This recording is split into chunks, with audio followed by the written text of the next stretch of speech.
নমস্কার, আমি মিতা রায়, বেহালাতে থাকি। আমি নানা রকম ক্রিয়েটিভ কাজ করতে ভালোবাসি।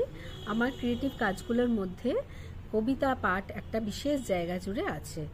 আজকে আমি শ্রীমতীর দরবারে নারী দিবস উপলক্ষে 8ই মার্চে প্রতিযোগিতা অনুষ্ঠিত হচ্ছে, সেই প্রতিযোগিতায় আমি একজন প্রতিযোগী। আজকে আমি আপনাদের সামনে একটি কবিতা পাঠ করে শোনাবো নারীর বিষয়। আমার এই কবিতাটি যদি ভালো লেগে থাকে অবশ্যই লাইক, শেয়ার, কমেন্টস করার অনুরোধ রইল। আর চ্যানেলটিকে, শ্রীমতী দরবার চ্যানেলটিকে সাবস্ক্রাইব করতে ভুলবেন না। তো আজকে আমি কবিতাটা পাঠ করছি। কবিতাটির নাম নারী। নারী, শরদিন্দু কর্মকার।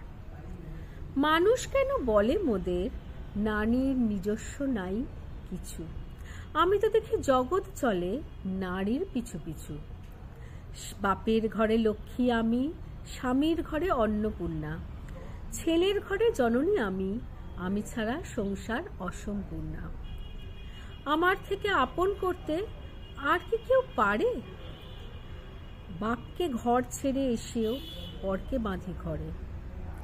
গোত্র থেকে গোত্রান্তর যদিও আমি হই, তবুও যেন জননী রূপে সকল দুঃখ সই।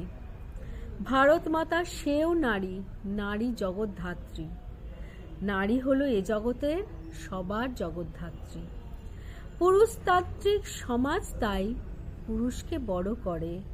জেনে রেখো সেই পুরুষকেই নারী গর্ভে ধরে।